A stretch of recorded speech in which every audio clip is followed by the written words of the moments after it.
Guys, ഒരു ഭാര്യയും ഭർത്താവും കാറിലിരുന്ന് കുറച്ച് സമയം സ്പെൻഡ് ചെയ്തതിനെ ചോദ്യം ചെയ്യുന്ന വീഡിയോസാണ് നിങ്ങളിപ്പോൾ കാണുന്നത്. നമ്മുടെ കേരളത്തിലിപ്പോൾ ഭാര്യയ്ക്കും ഭർത്താവിനും പോലും പുറത്തിറങ്ങി നടക്കാനോ ഒരുമിച്ചിരിക്കാനോ ഒരു പേഴ്സണാലിറ്റി ഇല്ലാതായി മാറിയോ നമ്മുടെ കേരളത്തിൽ? എന്താണെന്ന് നിങ്ങൾ പറ.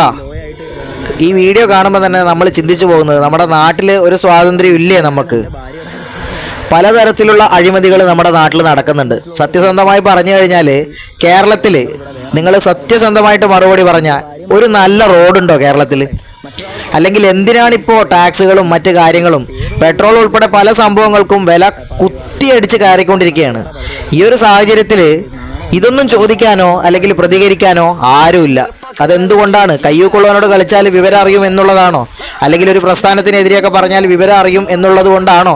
സാധാരണക്കാരൻ്റെ മെക്കെട്ടാവുമ്പോൾ ആരും ചോദിക്കാനും അല്ലെങ്കിൽ ഒന്നും സംഭവിക്കില്ല എന്നുള്ളൊരു ധൈര്യത്തിലാണോ മെക്കെട്ട് കയറുന്നത്? എന്താണ് ഈ അവസ്ഥ? നമ്മുടെ കേരളത്തിൽ ഒരു പ്രൈവസിയും ഇല്ല. എവിടെ ഇറങ്ങി നടക്കാനും ആണിനും പെണ്ണിനും ഒരുമിച്ച് ഇരിക്കാനും പോലും ഒരു പ്രൈവസി ഇല്ല എന്ന് പറഞ്ഞാൽ വളരെ കഷ്ടം തന്നെയാണ്.